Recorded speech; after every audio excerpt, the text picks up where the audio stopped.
What's going on, guys? Welcome back to JT's Mixtape. This is episode number 59.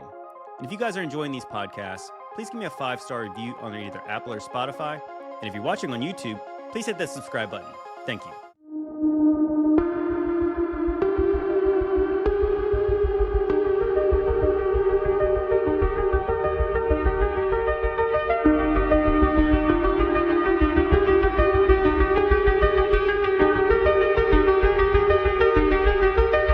Come closer, my child.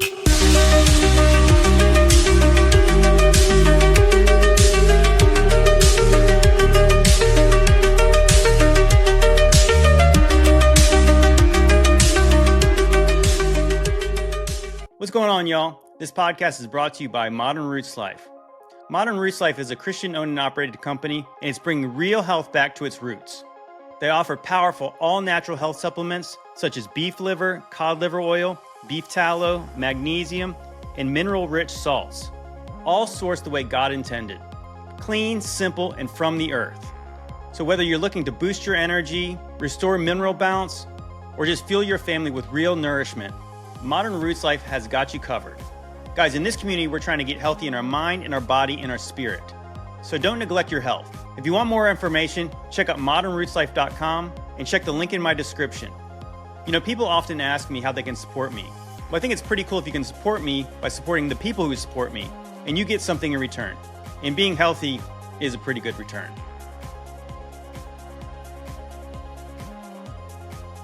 What's going on, guys? Once again, I'm your host, JT.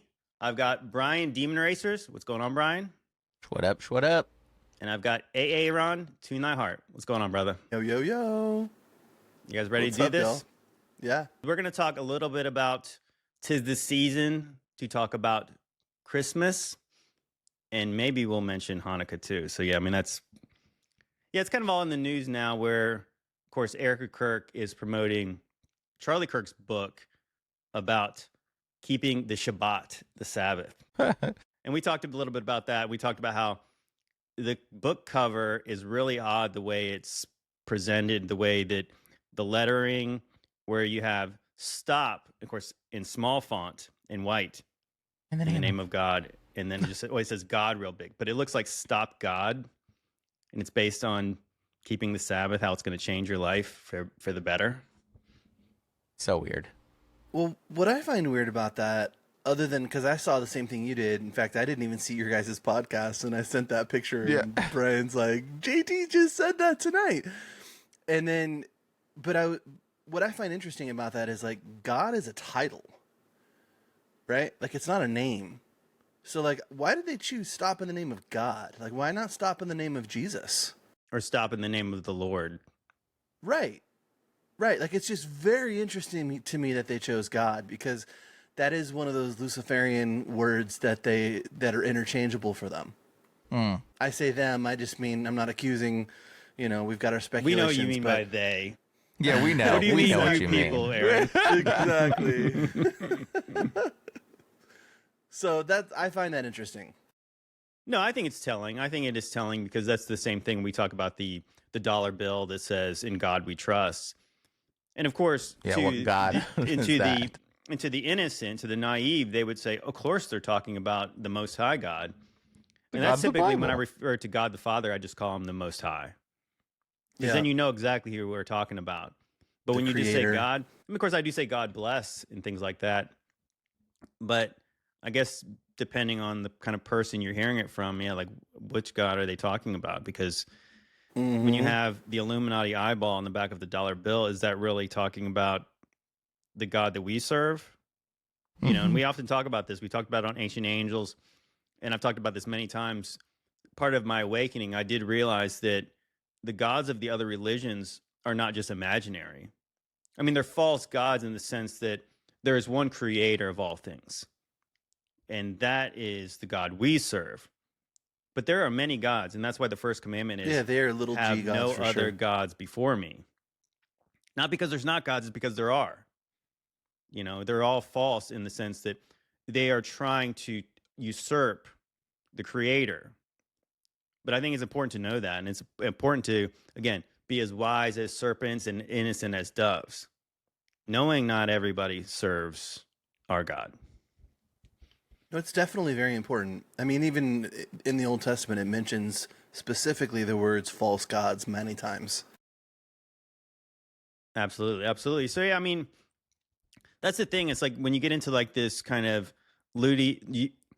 legalistic kind of Judaizer message, this kind of Torah keeper message, where like people would say, well, what's wrong with keeping these feasts? What's wrong with, celebrating the Sabbath or taking a rest on the Sabbath? Well, I mean, the thing is, in the Old Testament, these were all shadows of Christ. So it's kind of like it's leading up to him, but we know he has already come.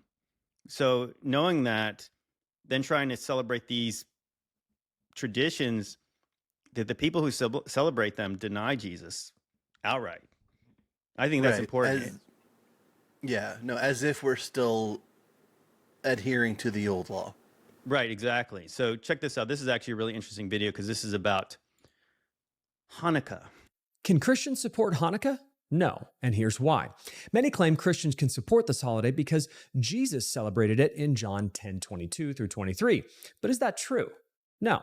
Historically, Hanukkah was the Feast of Dedication, an 8-day commemoration of the temple being reclaimed and rededicated under Judas Maccabeus in 164 BC. It celebrated the purification of a physical building. Jesus did not celebrate Hanukkah. John simply says that he was present in the temple during the feast. Scripture is explicit when Jesus does observe feasts that were commanded by the law because Jesus came to fulfill the law. Hanukkah was not one of those feasts. More importantly, Jesus viewed himself as the temple. He said, "Destroy this temple, and in 3 days I will raise it up." Now, the Jews believed that he was speaking of the Jerusalem temple, but as John 2:21 says, he was speaking about the temple of his body. However, he did prophesy the destruction of the temple in Matthew 24, which then occurred in AD 70 as a judgment on Israel for rejecting their Messiah. So why does this matter? Because Jesus is the true temple. To celebrate the dedication of a temple that Christ replaced and judged is theologically incoherent. Even more directly, the Jews who celebrate Hanukkah reject Christ. And John says, no one who denies the Son has the Father. So Hanukkah celebrates a temple without Christ.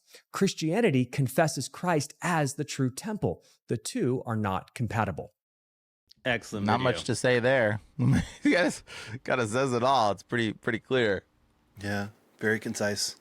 Well, again, I don't think that people realize what they're actually celebrating in a lot of these religions. But yeah, they don't know their celebrations. They just think they're magical holy days that are wonderful and special. And because they're God's chosen people, they're more important than us because God's a racist. Right. That's what they think.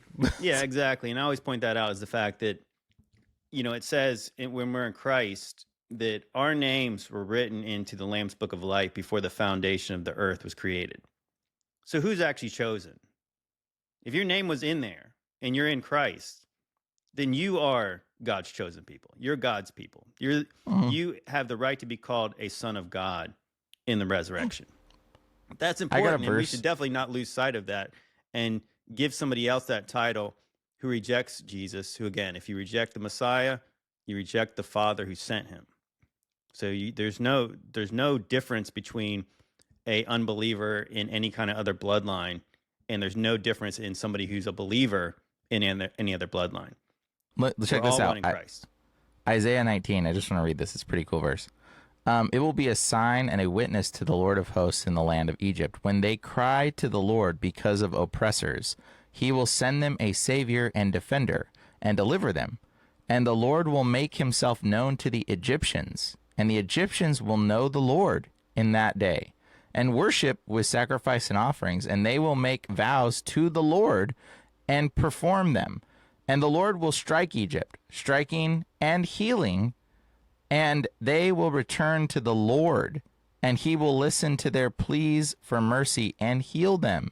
In that day there will be a highway from Egypt to Assyria, and Assyria will come to Egypt, and Egypt will Egypt into Assyria, and the Egyptians will worship with the Assyrians.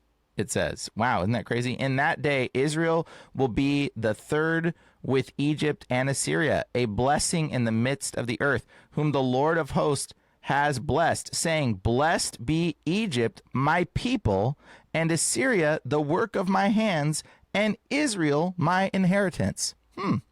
I thought God was racist, guys. I don't know about you, but Isaiah is making God sound like he might not be that racist. No, I I mean, don't of know. course, the story is from the Tower of Babel that these nations were separated and they were in rebellion. So they were given over to, they were divided amongst the amount of the sons of God. And that says that, I want to say Deuteronomy 32, I believe. It's Deuteronomy 32 or 34. So this is the story. And then, so he took Abraham for himself as an inheritance. And so, and through Abraham, he was going to bring back all the nations. And obviously that's fulfilled through Jesus Christ when he comes, because that's his inheritance, is the nations. So it was always about everyone. Of course, God created all men. He created all the people that made up the nations. He created everything. And you think about in the book of Revelation, you have the 144,000, but then you have the mixed multitude that can't even be numbered. That's everyone. That's everyone else. So they're all in Christ, that we all have the right to be called sons of God. I also think it's interesting, the menorah, what has 9 candles on it, right?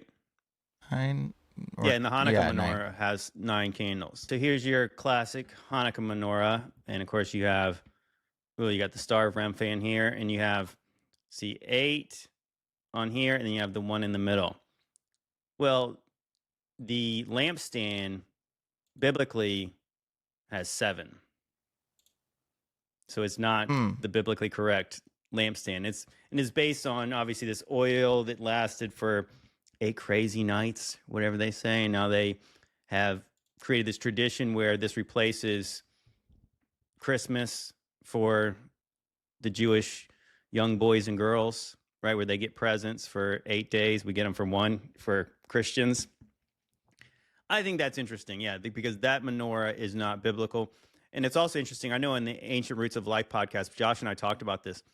This story comes from the Maccabees, as that guy mentioned, that this was this dedication to the temple in the times of the Maccabees. Well, the Maccabees is not even in the Jewish canon.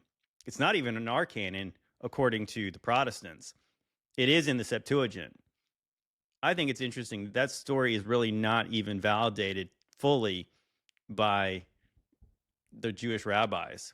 I think they put it back in some kind of a Talmudic tradition. But yes, it's not correct the way the story's told. And yes, Jesus. Shocker. Yeah, exactly. Surprise. Yeah, shocker. Yeah, and Jesus is not keeping those feasts that were not called on by the Lord. And that's the thing, that the Israelites were always trying to have more feasts and more sacrifices, even though God says, I gave you that. I gave you the Passover. But they wanted more. They wanted more animal sacrifices. They wanted to be like the other nations. And that's what they continue to do. And that's why when Jesus shows up, he's upset that they have started making feasts and traditions and laws that trump the laws that came directly from God. So yes, not that most people in this audience are celebrating Hanukkah, but it's important to know that. I think there's a lot of people that are still confused about it, so I think it's important to cover that for sure.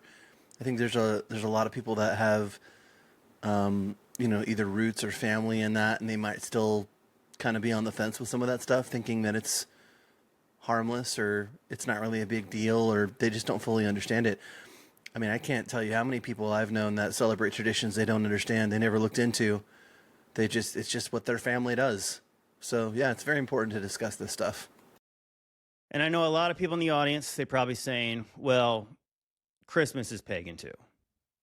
And there's a lot of pagan traditions in Christmas, but I've always been a little soft on Christmas, as you guys know. I always say that if not for Christmas, we would not celebrate the birth of Jesus at any time. Not that the Bible tells us we need to, but I do think that celebrating Christ on December 25th, not being his birthday, because it's not, it's likely September 11th, but just because the world does take the opportunity to celebrate him. I know that a lot of people don't, but I thought that's interesting. And one of the things I like about Christmas is the songs. The songs are good, that some of the holiday specials back in the day were good. And I want to specifically focus on the Charlie Brown Christmas, which is probably the best Christmas one there is. Check this out. When I was watching the Charlie Brown special with my kids, you know what I noticed? Anybody ever notice when Linus gets to preaching Luke chapter 2, and Charlie Brown wants to know what Christmas is all about? Anybody ever notice that when Linus gets to the part where the angels tell the shepherd to fear not, start talking about Jesus, notice how he lets that blanket go? He drops it and lifts both his hands in the air and starts talking about Jesus. Never noticed that before. Linus, if you know anything about Linus and Charlie Brown, he can't do nothing without his blanket. He needs his blanket like a support blanket. If he loses that blanket, somebody takes it from him, he loses his mind. His hair goes all over his head. His eyes get all matty and watery. He starts flipping out, starts screaming and hollering. He never goes anywhere. He even didn't walk up on stage without that blanket. But when he started talking about Jesus, he drops the blanket. Particularly when he says the words, fear not, he lets the blanket go. And I believe that was Charles Schultz trying to hit us with a little bit of theology. That when you're talking about Jesus, when you have Jesus, you don't need any other comforter. That he's the ultimate comforter. He's the ultimate savior. That whatever you're dependent upon for comfort, care, and security, that when you have Jesus, you don't need it anymore. Pretty clever, Mr. Schultz. Well done. Love that. See, is that not good? No, man, I have an opposing view. Oh no. But how can you deny that that's not a good message? I think it's great, but I think here's the thing. I never watched Charlie Brown, so maybe I have a negative bias, but like something about that cartoon made me feel really uneasy. I think there is subliminal programming going on in that cartoon that just made me feel like gross when I watched it, whenever I saw it. So like when I saw it, it was like, ugh. And the fact that they make the anxiety-ridden child, the one with all this anxiety that's like clearly demonically influenced, is the one preaching, that alone is like disturbing to me to some degree, because it's like, bro, that's not the image of Christ. What do you mean Linus is demonically influenced? Bro, he's got anxiety, dude. He's demon possessed. That kid is like I a think demon. having anxiety is normal. Not attached to that level where you're attached to a blanket. There's a demon in that. There's a demon in that blanket, bro. There's a demon in that blanket. Okay, that's what I'm gonna say. When he was preaching about the newborn king, he dropped it though. Isn't that a good message? Yeah, I guess that's good. People are still struggling, even Christians today, with anxiety. And I don't think that makes them demonically influenced. I think that just means that we have tribulation in this world, but we always have to remember that Christ overcame the world, so we should fear not. And I think that's what the message is, right? Blanket is his idol, and there's a demon in it. And that was his way of representing that sect of people, even back then when the cartoon was created. And if people had anxiety back then, how much more prolific is it now? I mean, the people that are struggling with that stuff. I mean, I would say, I don't know. It's funny because like bringing me into the fold of you guys, like generally speaking, I fall kind of halfway between in a lot of these things because Brian's not wrong. I mean, so JT, you're right. Like anxiety is a normal part of society, but that doesn't make it not demonic. I mean, like anxiety is the worrying about the future, right? It's being anxious, which we're told specifically not to do, and worrying about the future. And I would say it's definitely demonically derived, you know, especially nowadays through all of the modern day witchcraft and spell work that's done through TV and radio and music and all of the things that we talk about.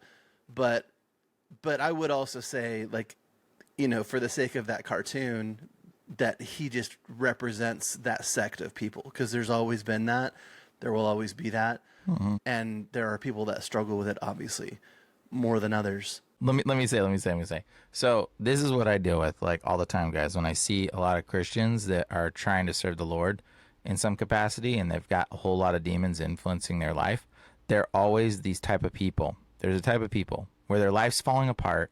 They're riddled with anxiety. Everything's bad. But Jesus is coming back, guys. Oh, and I don't know. And blah, blah, blah, blah, blah. And their whole world's falling apart. But when they start talking about Jesus, it's like all of a sudden they're like, yeah, but the Lord is good, and good is blah, blah, blah, blah. And it's like it's like a character that I see repeated over and over. Linus is this character of this typical Christian that I see now permeating our society, where they don't walk in the authority of Christ. They don't walk in peace. They don't walk in love. They don't walk in unity. They walk in anxiety, fear, held up in all this stuff. But when you get them talking about Jesus, boy, do they put on that Jesus dance, and they're like, and Jesus is my Lord. Oh, but Jesus is my Lord. And you're like, bro, you're on crack. You're on crack. Their life doesn't reflect it at all, right? No, and it's like, that's disturbing to me. So when I just feel that, and I know I didn't watch cartoons, so I'm a little bit biased. I know you grew up with JT, so I'm sorry. Like, maybe I'm being too harsh, but this is what I see in society, and I'm like, bro, this is a spell that's on a whole lot of people. They think it's okay to be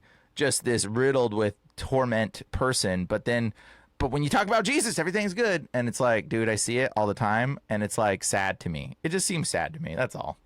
Whatever. I think that it's normal. I think I've been a person who struggled with anxiety for many times in my life. And I feel like when God really changed me, he delivered me of that. But it's not like you have a demon because you're anxious. You're anxious because you're afraid of the future.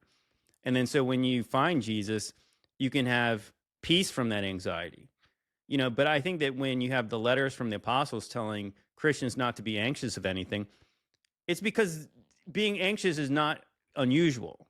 It's a normal thing. And I'm not saying that the demonic entities don't cause anxiety. I'm saying that we have power over that through the Holy Spirit and through Christ. And if that's the message, well, yeah, you have to have these stories are meant to tell some kind of a message. There is a journey through life, and lots of people are anxious. Lots of people are anxious about the things they can't control. Ultimately you have to deliver that over to the Lord, who can control the things we cannot. And so I think that's the message. So I think that people who are struggling with anxiety today aren't just possessed by demons. That sometimes you look past. It's kind of like the story of Peter when Peter gets out of the boat, when Jesus is walking on the water. When he had his eyes on Jesus, he was staying afloat. But as soon as he started to look at the wind and the waves, then he started to sink. So I think that's the message. Is like, it's easy to be anxious when your eyes are not focused on Christ. So I think that that's what I'm talking about. It's like that. Was Peter anxious when he got out of the boat? Yes, but he had faith to get out of the boat. So sometimes when you take that first leap of faith, if it was easy, then it wouldn't take a lot of faith to do it. So walking in faith at the very beginning does cause anxiousness, because you're stepping into a whole new world and you don't know what's going to happen. So, I think that's the thing. It's like that each day we have a choice between faith and fear. And I don't think that when you become a Christian, everything just stops and everything's easy, because obviously we know that's not true. Because a lot of your toughest challenges become when you do become a Christian. So it's not like everything becomes easy. You think about even the story of Jesus when he's taken up to a high mountain by the devil. That's interesting, is where it happens in his ministry. He's tempted and he's exhausted by the devil right when he's about to go start his mission. So I think that when you're being attacked, I think it's normal to be anxious. But knowing that, what the truth is and how we can find peace through that is through Christ. And I think that's the message. See, I agree with that. I do agree with that. I also think, so finding out that I was like fully on the spectrum a couple of years ago, I would say that in most cases, people that struggle with anxiety or depression, it's mostly, okay, so modern day, we're told it's a neurological condition, right? And if people are self-diagnosing on TikTok, everybody's got neurological conditions these days, right? And so depression is looking backwards and anxiety is looking forward, and both of them keep you from being present. I would say that almost all of that stuff is rooted in deliverance, meaning that now I got to be careful how I say this, but I am on the spectrum, so I feel like I can speak to this. I'm not saying that like every single condition somebody has is something that's a deliverance issue, but I will say, like, for me personally, I had issues that I was diagnosed with and told they were neurological conditions. And some of them, as I worked through them with the Holy Spirit and was delivered from them, because there's some things where we become saved and we are delivered of them instantly. we are immediately, those demons are driven away from us, we're delivered immediately. But there are other things that take a very long time to be delivered from. It takes time, it takes understanding, it takes working through them. And what you have to do is you have to go backwards to when you came into agreement with those lies. And so, like depression, right? Like a lot of times depression is because we're dealing with something that we never fully closed the door on from the past, or anxiety or whatever the case was. And I was working through things, and I was working through things with someone that I love, and I was getting ready to, I was having one of those days where I didn't want to do, I just, like, everything was caving in around me. And I went to go message her and be like, hey, just so you know, like, this is just part of me. This just happens every now and then. And as I was getting ready to write her, I'm like, dude, I'm fully complicit. Like, I'm just agreeing with this. I'm just coming into agreement with the fact that this is just a part of who I am, and it's not a part of who I am. Like, that's not my identity anymore. I don't have to accept this, and I don't want to put her through that. I don't want her to deal with this, and just every now and then there's going to be a day where I don't respond to you and I don't talk to you because I'm loathing, right? I'm self-loathing, and I'm going through all of these things. And so that day, I was delivered of depression. I can genuinely say that. I wrote it down in my book. Wow. I wrote it down in my That's my awesome. little calendar, right? And so, like, I've gotten little instances of that since then, but I rebuke it when it comes up now because I was fully delivered from it. And since that day, I haven't had a day like that. But it took me 43 years to get there. 42, 43 years of, like, understanding Jesus and going deeper with Jesus. So that is all of that to say, not all deliverance is a one-time thing. And a lot of deliverance takes understanding, and a lot of deliverance takes, you have to reach certain levels with your understanding and your knowledge of Jesus and your knowledge of love and your knowledge of how we're supposed to love other people. And it took me loving someone else more than myself and going, I'm not going to put them through that. I'm not doing that anymore. So I would say you are right, JT, but I would also say that almost all anxiety and almost all depression is demonically influenced, and people can be delivered from it. It's just not always going to be instantaneous. Right. I just think it's I think it's a process. I think that we all have 100% it is. we all have our things that we deal with. What you deal with is different than what I deal with. What Brian deals with is different than what I deal with. And For sure. And I take it back to myself is that because I was anxious, and then I said, that's how I knew I changed, because I stopped being anxious. And that was like the first time I really felt a difference in my life where I'm like, wow, like all this weight was just lifted off my shoulders. Love that. Now there was times where I felt like, because I was going through a lot of rough times during this early wake up period, that sometimes I would get focused on the things that were messed up. And it's not because I didn't believe in God and I stopped. It was more like I could just tell. And I felt like for me, it was like the whole idea of like putting your hands to the plow and going forward.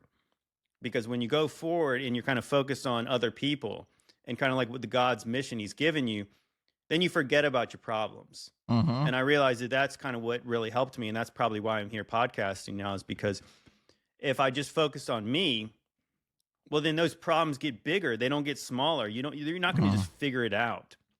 And I feel like that's the problem with like the modern therapy sessions that people go repeat the same problems they have in their life over and over again, and they never get better because you're still focused on self so much instead of focusing on Jesus. Like I said, Peter, it's like when he had his eyes on the Lord, it's like he could walk on the water. Like there's nothing that he could not do when he was focused on Christ and his faith was in him. He was present. Right. Right. You're right. No, I'm saying like that. I think that that's a story. And I think that that's why you bring it back to the story that is told in the Charlie Brown Christmas, is that was Linus. Because once he started talking about Jesus, he forgot about that he needed that blanket. And I think that's powerful. That's the message that I think that people need to get. And I think it is like that we have to have that battle between the flesh and the spirit all the time. That's why Paul's writing to Timothy. Timothy is a Holy Spirit filled Christian, and he's still got issues. Paul still has issues. They all still have issues. that they're working through.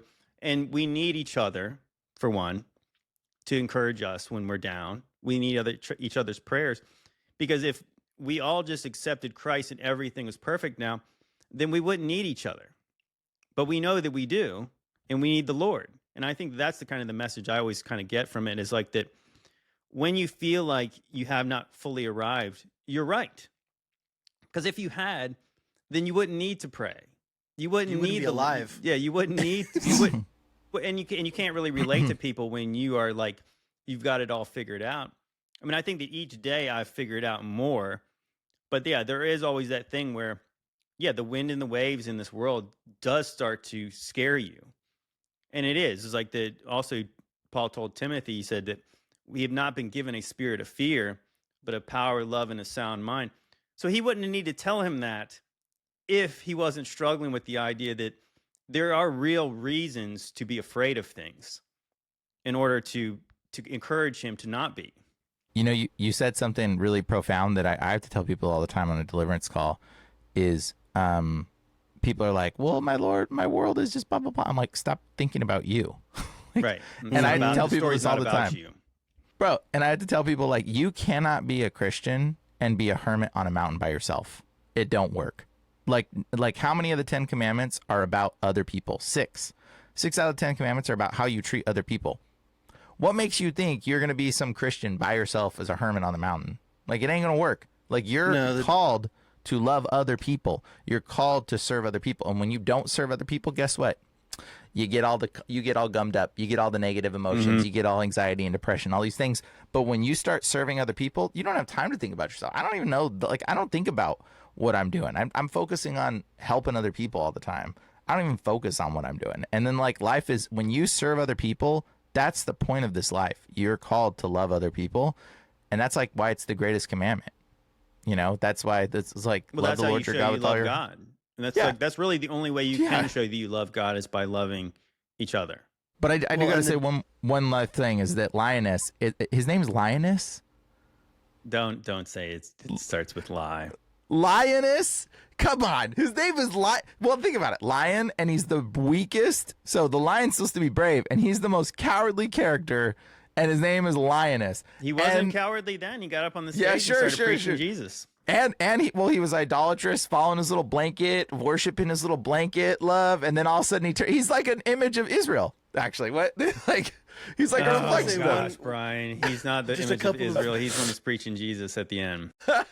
Sorry, I just want to say a couple of things, and we can move on from the topic, because I can tell JT's ready to JT's ready to flip it. So just really quick. So one, I just want to say to everybody that all of us go through stuff. Like, we're all dealing with stuff, and we will go through stuff, and we will never arrive until we are gone from these bodies and in the presence of Jesus Christ. Amen. So, there's that. We're all still working through the sanctification process. None of us are better than the others. We're at just different stages of the sanctification process. And I know I struggle with this sometimes, because, like, I'll go through something new and I'll reach a new understanding. And even amongst my friends, I'll share stuff and I'll kind of get some, like, it takes me a minute to realize, like, oh, I'm coming off maybe a little holier than thou right now, because I want them to understand what I understand. But we're not all in the same place. It doesn't make me better than them, doesn't make me worse than them. We're all just trying to figure this out. But to Brian's point, the devil is the wolf that tries to pick off the sheep from the herd. He wants to single you out. And so I know how it feels. I don't really like being around groups of people. I don't really like being around people for the most part in general. But I do love people, ironically. But the devil wants us separated. He doesn't want us fellowshipping with one another. He doesn't want us, interceding for others with groups of people. He doesn't want us being in groups. He doesn't want us having that support. So be careful with that. Don't separate yourselves too much. But last point, and that's what both of you guys said, and that's what I had to realize that helped me get out of my depression, is there's not a whole lot different than, so, like, whether you're in depression or whether you're a narcissist that has the biggest, most vain ego ever, both people focus on themselves only. So they're exactly the same in the sense that they can't stop thinking about themselves. And I finally realized a point where I'm like, dude, I'm in this depression because I can't stop thinking about myself. I've made it all about me. Everybody's the main character in this story, Totally, right? dude. And it was when I realized that, I was so disgusted with myself. I was so disgusted with myself because I can't stand the opposite of that. And I'm like, I'm just like them. Like, I'm just like that. I'm just exactly like what I hate. That really helped me get up and kind of shake it off. And that was a part of my deliverance process. So, Dude, anyways, that's awesome, bro. Yeah, it's like I think about it like the Chinese finger trap, right? So when you're like pulling against it, you're pulling against all your struggles and all the things that are wrong with you. You can pull as hard as you can. That thing gets tighter and tighter. But all you have to do the opposite. And I think that's the thing. It's like, so if you're focusing on yourself, you're pulling against all that thing gets so taut.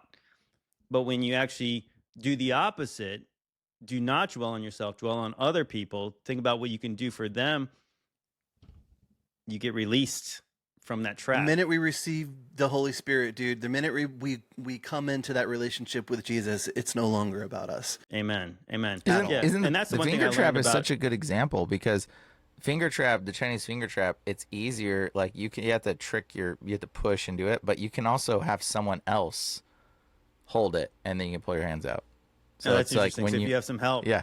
No, that's good. Fantastic example, actually. Yeah, that's a really good example. But I'll just say this, and I'll say this is the last thing we say about this, and I got one more Christmas video.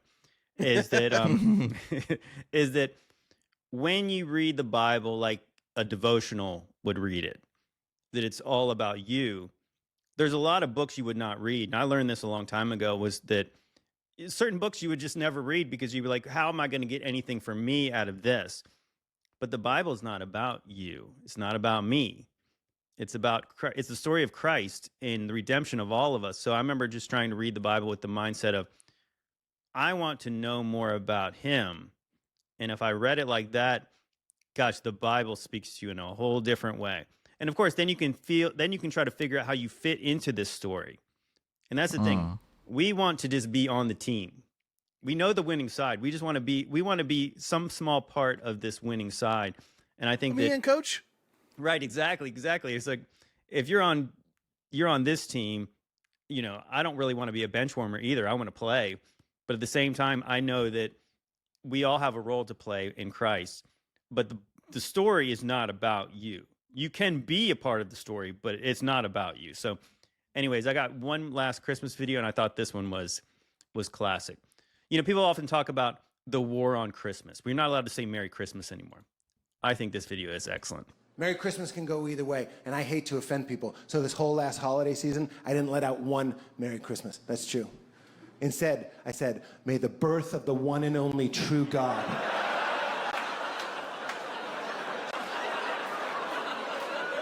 Jesus Christ bestow a blessing of grace and peace upon your household to the belittlement of every other false religion. Lest you be gay. That's what I say. See? Now, if you say that on Christmas, like, how can you really say that it's pagan? We're talking about celebrating the birth of the one and true God. We're talking about Emmanuel, God is with us. I'm telling you. And what's interesting, we often talk about this, that so much of Christmas today has removed Christ entirely from it. So if that's how you greet people at this time of year, excellent. But we have talked about this. I don't know if we ever talked about in this show. It's really interesting. Most of the traditions we have and the songs that do not talk about Jesus at all, they were written by people with little hats. Funny hats. Isn't that interesting? They even admit to it, and they said we're the ones that took Jesus out of Christmas. There was some person in the video. Did you see that video? I have. I've seen that. I mean, of course.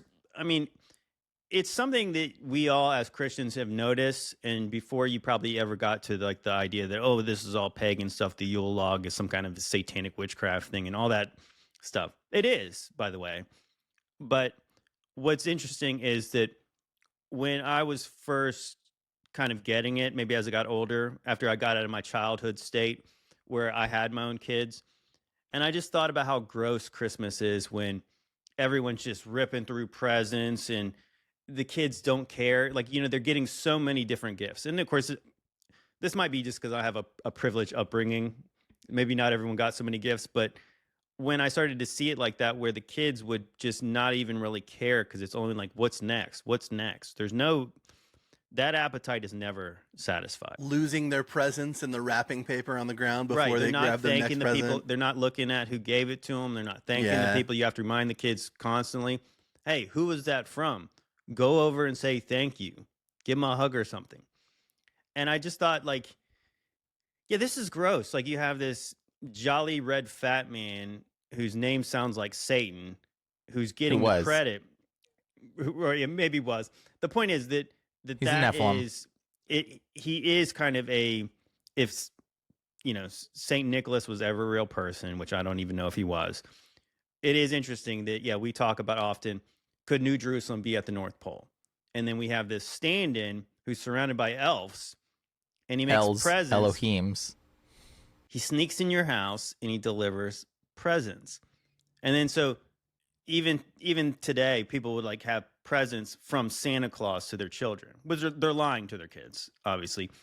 And then their kids are not appreciative to them. They're the ones who actually gave them the gifts.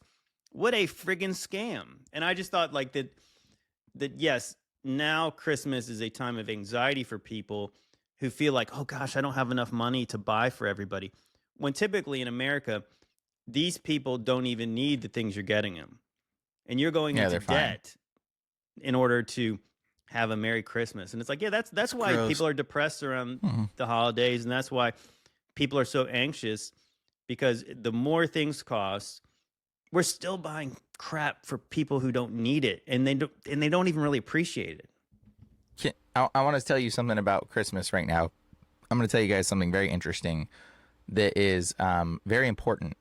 Don't ever tell your children, this is my suggestion, okay? If you want your children to be spiritually attuned, don't ever tell them that Santa Claus is bringing them presents. And I'm going to tell you why. It's very simple. It's very simple. Because you are teaching your children to operate in deception. You are confusing their spirit when you lie to them, when you bold-face lie to them. This is why the world is so stupid right now, and nobody can figure out what is true or real anymore, because your spirits have all been severed because your parents told you Santa Claus is coming to your face and lied and broke your child's spirit. This is a satanic ritual, and I'm going to tell you why.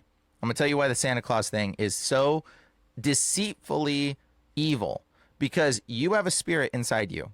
You know what is right and wrong, what is true and false. You know it in your heart already by default. That's the Holy Spirit guiding you.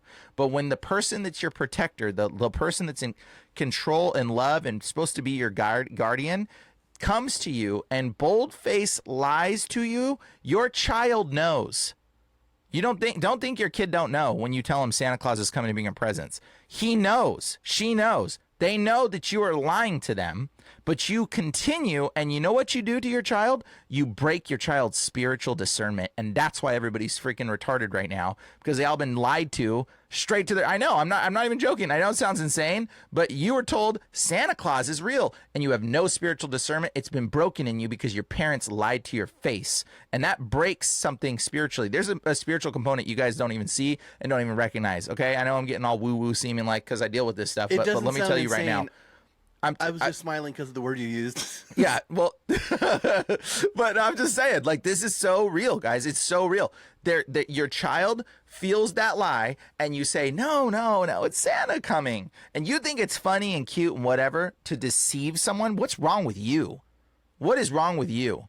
Okay? Bro, and not just deceiving, but like gaslighting with the milk and cookies and everything, dude. It's so extreme. It's evil. It is Elf on the Shelf.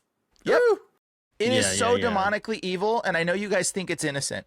This is a whole nother angle. I don't see any pastors talking about this. I've talked about this, though, and people are not paying attention, I don't think, but hopefully everybody hears me when I'm saying it right now. You are deceiving your child, and it is breaking their discernment in the spirit. You want your kid to operate in the spirit of God? You want him to be able to look at things and know things and hear things from the Lord? Don't freaking tell him Santa Claus is coming, because you are cutting that out of that child. Because what's going to happen is he's going to go, I know mommy's lying to me right now, but like, but she says it's true. And so you know what the kid does? They cut off their spiritual discernment because they're trying to articulate reality around them. Don't do that to your kids. Don't do that. Well, That's right. my And advice. of course, if they're told at an early age that this holiday is about Santa Claus, who they find out was a total lie, then later when you try to tell them that, but the Jesus part is real. Yeah. I mean, you've already lied to them. I think that's a dangerous part right there, is because again, yeah, they're believing It's a lying holiday. They're believing in it's literally what faith this is. that this Santa Claus guy's real, and then you expect them to believe in faith that Jesus is real. I think it's one more step where you could say, man, they've lied to me, and now I don't trust them. Now, obviously, I believe that Jesus is real, and I think that hopefully they should come to the realization. But he's made to be an idol, a stand-in for what Christmas, whether you believe in supporting it or not, should be about, is about the birth of Jesus. And yeah, I think that's important. So I agree with you, Brian. Now, I want to switch gears wildly here. So Wait, can I tell Aaron? Can I tell him Can you tell him what? about the Gentile? Tell me. The Nephilim? No, let's not get into the Nephilim okay, stuff tonight. We spent 45 minutes on Christmas. Let's Sandy Claus. yeah, let's switch gears. We can talk about that on Saturday, right, on the Ancient Angels podcast. Deal. We should do a Christmas special. Yeah, Okay, we can bring you on for it too, Aaron. So this is so have you guys heard about what happened to Rob Reiner and his wife? Yeah. So if you guys have not heard, Rob Reiner, and it's interesting, I just talked about This Is Spinal Tap. One of my favorite movies ever. So funny. Now, Rob Hilarious. Reiner, obviously being was a huge liberal, and he had many opinions about things that I completely disagreed with. And yeah, I mean, I'll just say that. But yeah, if you guys have not heard, Rob Reiner was found with his wife, found with their throats slit in their homes. So he got homicided. Of course, I even hate that. I'm not even sure we can They say were on YouTube. stabbed like 30 or 40 something times each. Whoa. Yes. They And must of have known course- something. And of course, our president, Mhm. President Trump, takes no occasion not to make it about himself. Did you guys see his tweet from Truth Social? He just bashed him so hard, man. The once great Rob Reiner or Yeah, here we something go. like that. Let me read it. It says, a very sad thing happened last night in Hollywood. Rob Reiner, a tortured and struggling but once very talented movie director and comedy star, has passed away, together with his wife, Michelle, reportedly due to the anger he caused others through his massive, unyielding, incurable affliction with a mind-crippling disease known as Trump derangement syndrome, sometimes referred to as TDS. He was known to have driven people crazy by raging obsession of President Donald J. Trump, with his obvious paranoia reaching new heights as the Trump administration surpassed all goals and expectations of greatness. With the golden age of America upon us, perhaps like never before, may Rob and Michelle rest in peace. Bro, that seems like a veiled threat. Like if you're going to question Trump, like, bro, he's referring to himself in the third person, bro. Like, oh, question Trump and you might get your throat slit. Like, are you kidding me? Like, bro, am I reading that wrong? Am I off? Because that seems pretty creepy to me. I don't know. I didn't read it that way. I just took it as, like, how in the world did he make that about him is crazy to me. It's just so classless. I mean, it's, again, we have, and a lot of people focus, of course, on the right wing about how people's reaction to the assassination of Charlie Kirk and how despicable the things they said about him. And the one thing that I was focused on before, and I was saying, where's your humanity at? You know, if you are a Christian, and not even just a Christian, if you have any kind of moral compass, if you hear a story like that and you don't say, dang, that is really disgusting, that no matter what I thought about this guy, I don't wish that upon my worst enemies. I think that, gosh, it's just sad and it's sick. And I think a lot of people are saying this. And of course, this might be alleged. I haven't followed the story too closely. I think a lot of people believe that it might have been his son who done it. Did you hear that, Aaron? He's in custody. Yeah, they took him in custody. He's their main suspect. But I mean, what's crazy is I hadn't thought of it from the angle that Brian just said, but like I can't stop thinking about that now. And it almost does sound like a veiled threat towards those people that were spearheading the Trump derangement stuff. Bro, I wonder if he talked about Israel. Now, I want to go look through his pages and see what he said about Israel. It's like, He might. that's I pretty mean, interesting. That's the Because interesting. that's a vicious death. Yeah, it's. I mean, the thing is now, the more I've talked about this, and the more I've seen with my own eyes, like where the right and the left has found some kind of agreement on two different things. So, like, you have two right-wing, left-wing factions who agree that what's going on in Gaza is horrific, cannot be supported, cannot be justified in any kind of way. So you have your anti-Zionist people, and then you have the right and the left that came together over we have to support Israel no matter what they do. So it's likely that Rob Reiner could have been on the side of what's going on in Gaza is a genocide. And so, yeah, that you make yourself an enemy to the right and the left, depending on which side you are, no matter which side you are. So, I mean, that's to me where I see like that the political lines have been drawn clearer than they probably ever have been before. Because you have people on the right supporting liberals when they support Israel, and then you have people like me who've been able to listen to people that I once thought, oh my gosh, I can't believe that they're saying these things about all the other kind of social issues I disagree with them about. But then I can listen to them now where they're saying that it seems like our government has been controlled by the certain country. Check this out. So, okay, so I asked ChatGPT what was Rob Reiner's stance on Israel and Gaza. And it says his public statements on the specific issue aren't extensive, but there are documented positions and related political views. He publicly condemned Hamas and described it as the epitome of evil, emphasizing that he rejects support for extremist violence regardless of broader political views. But he also supported the right to protest, including demonstrations that criticize Israeli policies or U.S. support for Israel, framing this primarily as a free speech issue. He defended protest rights at the Democratic National Convention where some anti-Israel demonstrations took place. But his views on Israel-Gaza tend to be part of a larger progressive political perspective. He criticizes extremism on all sides, and he supports civil liberties. He has not positioned himself as a simple pro-Israel advocate in the traditional sense. So the ADL would call him an anti-Semite. Yeah, basically. Basically. So like For someone in that space to not be fully pro-Israel is actually pretty wild. So that is a little telling. Right. So again, that's how crazy it is like that what he said was probably the most clear, probably should have been the safest position. You condemn Hamas, but also condemn what's happening there and promote the right for people to have disagreements with Bibi's government. But yeah, that's not a okay. problem. Now, what's really interesting is anybody in the gray space is a problem, just so those don't know. Well, like you can be black and you can be white, but if you're gray and you try to make the peace between everybody and you try to like make things not seem exactly black and white, you're a problem. Well, right. The devil owns the gray part of the color spectrum. So check this out. This is really interesting, is who was talking about this on a late night talk show. Your husband were friends with Rob and Michelle Reiner, and I'm very sorry for your loss. My God. How long have you known the Reiners? We've known them for many, many years, and we were supposed to be seeing them that night, last night.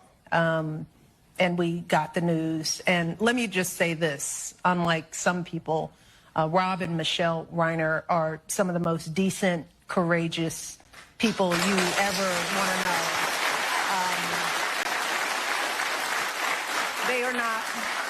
They're not deranged or crazed. What they have always been are passionate people in a time when there's not a lot of courage going on. They were the kind of people who were ready to put their actions behind what they cared about. It is odd. It seems really odd that, for one, I mean, how often does Barack or Big Mike or Michelle, how often do they do public appearances on talk shows? Yeah, that it happened to right? be like right afterwards. So not only were they supposed to have this dinner supposedly, but Michelle happened to be on Jimmy Kimmel in order to talk about this right after it happened. Dude, so fake. That's This is so, that's just it weird. is so. That's some interesting timing. Oh, I'll just say that. It's very interesting timing. Dang. All right. Well, that's absurd to me. In my opinion, that seems a little absurd. Not gonna lie, that seems absurd. Coincidence theorists will say that it was nothing. Stuff that just happens. Okay, let's switch gears here. I have a very interesting topic here about. We haven't done a lot of old world stuff lately, and of course that's probably my fault. We just got talking about other things, but I wanted to talk. Come on, GT. I wanted to talk about the old world trains. I don't know what saddens me more. The fact that you don't see any beautiful passenger trains like this, especially in America. Or the fact that such amazing and beautiful pieces of old world machinery, like these trains, were allowed to sit out in the middle of a field and rot away. But just look at the railways of the old world in their prime and how beautiful they looked. Now compare a few of these to what we get on Amtrak today. I can certainly see why the federal government continues to pump millions of dollars into them. They had everything from rocket trains to Zeppelin trains, like you saw in my previous video. And they even had Zeppelin trains on elevated rail. A truly beautiful golden age of travel. And sad how, in America especially, we've invested so little into proper passenger train service. The controllers would rather tear down all of our beautiful architecture to put up highways and freeways and ugly parking structures in downtowns, making sure we all are slaves to our oil-dependent vehicles. Amazing the innovation that came from that time. Question everything, friends. Until next time. Some steampunk looking trains, man. Yeah, dude, some of those trains are wild. And I saw that video from him, the doctor or whatever. And like, bro, that was like, it's very fascinating seeing those trains and the rails and seeing the people dig up the rails, right? And that was a monorail. That was a mono train, by the way. Yeah, that was wild looking, right? Bro, and it's got a gyro in it, and the gyro spins, and it keeps it stationary. And when it turns, it can, like, the gyro leans the vehicle, like, naturally. So it's pretty interesting the way that mono track thing works. It's pretty fascinating. Yeah, absolutely. I think that what's really interesting, I've often brought up when I watched that series on the History Channel called The Men Who Built America, when they talked about Vanderbilt, there was this constant, like, story about how the railroads were overbuilt. And again, this is before I ever looked into any of this stuff. And I just thought, that's how? Like, why? Like, why wouldn't you just build the railroads to, like, I don't know, from your factory to the major export part of the place? You know what I mean? Whatever. You make them to, like, major cities. So, like, how would they ever be overbuilt? Right? Because you would think that if they built them based on necessity and based on supply and demand, how would railroads have ever got overbuilt in the United States? It seems it seems like the only thing that would have happened would have been there would have been more need for them. And again, this is a time where you don't have air travel, so it would have made sense to just have trains to take people from the East Coast to the West Coast, from New York to Chicago. You know, all the major cities would have these railroads, and they would, what you would think is you would have more advanced, more comfortable trains as technology was becoming better, right? This was one of the first deep dives I did, like maybe like 10 years ago, 9 years ago, 10 years ago. And they did, like, everything was efficient. Everything was functioning perfectly with these trains. They also had electric cars. And the electric cars could be charged, recharged. They had charging stations at the gas stations. What happened was the Rockefellers. Probably because I remember that, again, in that story, that Make sure I a got my very names right. young John D. Rockefeller made some deal with, Cornelius Vanderbilt, the Commodore. And he was going to ship his Standard Oil on Vanderbilt's railways. Yes, it was the Rockefellers. And so that's exactly right. And so then what happened was the original Rockefeller, whatever his name was, John the one D. that literally looked like Voldemort. Yeah.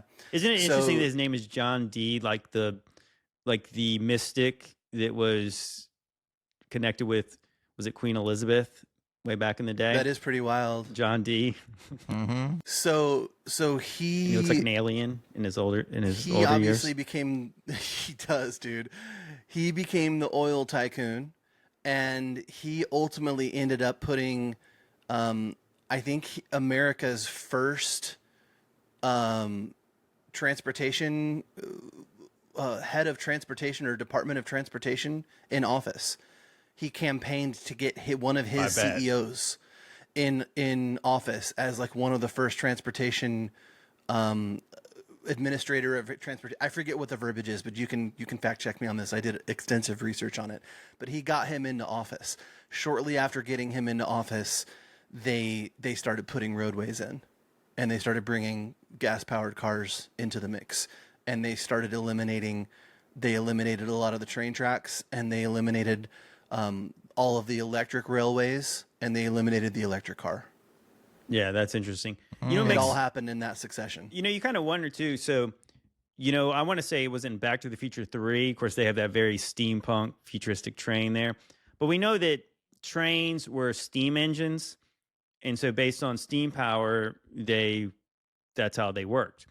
And of course, we're told that they burned coal to produce the steam. Isn't it interesting if you think about like what kind of a nuclear power is? And if you could develop steam like through fusion and you would not need to burn coal, those trains might actually be super efficient, super powerful, and you wouldn't need all the quote unquote fossil fuels. It was all and they'd more be clean, efficient. right?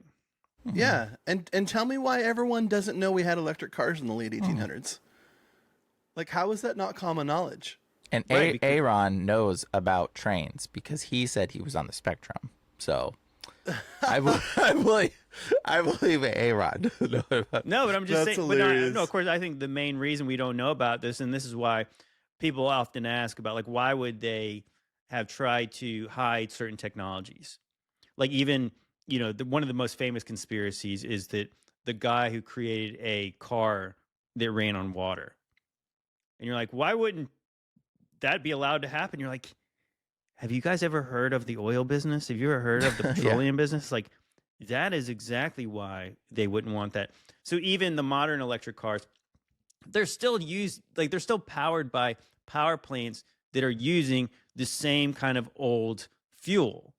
So people think that's how ignorant a lot of people are. They think that, these electric cars are clean energy, but where do you think the energy comes from? It doesn't just come from a battery. You have to charge the battery. And a lot of times the places they have to mine these batteries, it's not clean for the environment. Oh, it destroys the environment. If you look up a lithium mine, it epically destroys the environment. It's not like oil. Oil, you can pull oil out of the ground. It can be in the middle of a jungle and it'll be fine. You wouldn't even know. You wouldn't even tell. Unless there's like an oil spill in that one little area. But like when you see a lithium mine, bro, it decimates the entire... They dig such a deep hole. They destroy. They have to dig massive and level everything and build all these roads. It completely... Lithium mines are so economic or eco-unfriendly. It's not even remotely comparable to oil. It's another interesting one. I know I played a video in my... I did a mixtape live, and I was showing a clip from the Ninjas Were Butterflies podcast, and they were talking about the main reason for prohibition was that people were running their vehicles off moonshine. And I thought that was kind of interesting. If that idea is true, that it makes sense to me that what we're told is how like the early kind of stock cars became like a thing before they ever raced them in NASCAR was because bootleggers would soup up their cars in order to, you know what I mean? They would soup up their cars in order to run moonshine between town to town. I think that's interesting because what if the whole like who was the one Prohibition. song like having moonshine in my trunk. What if it's moonshine in your gas tank, and that's why that booze was made illegal, which makes a million times more sense. Why they would make it illegal. That's totally, actually, there's theories connected to that's why, actually. It wasn't about booze, that's it for wasn't sure. About, yeah. Look at this, guys. This is a lithium mine. The decimation, and this is an oil refinery. Look, oil, drilling for cars, lithium for battery. Look what it does. You know what it looks like? It looks like the Grand Canyon. Dude, it just looks like a pit. This is, oh look, there's cows next to the pump. This is a giant bottomless pit. Anyways. And you know what they say too is that, I can't remember, there was one famous oil guy who was saying that the idea, again, that they say that oil is a fossil fuel, and what they want you to believe it's a very finite thing, but they say that under the earth it's like the second most prevalent liquid on the whole, or under the earth, other than water. So they were saying like that there's like oceans of this stuff under the earth. And I do kind of wonder if is this partially a truth, like fossil fuels? Is this a situation where whatever cataclysmic event took place, you had this new layer of sediment, and then you had this dark earth, this terra preta under it, that is this what kind of created all this oil, all the kind of things that were destroyed from the time before? Valid questions, man. Valid questions. I mean, there's definitely more we don't know than we do know. And that's what's frustrating about all of this, right? Is you can go down so many rabbit holes learning about these things, and they're all so fascinating, but they just leave me with more questions. Oh, 100%. Well, check this out. So here's another video about the railways. Destroying the passenger rail lines in America directly caused every single livability issue that we currently face today as a nation. You wouldn't know it today, but at one point in time, the US had the world's largest passenger rail service with over 1 billion customers a year, and at one point in time, the Pennsylvania Rail Company was literally the largest company in the world. And this power was reflected in both the trains themselves, which had Art Deco styling, as well as the architectural marvels of train stations that were placed in the middle of city centers within walking distance of all of the things that you would need in that city. And then the Fire Nation attacked.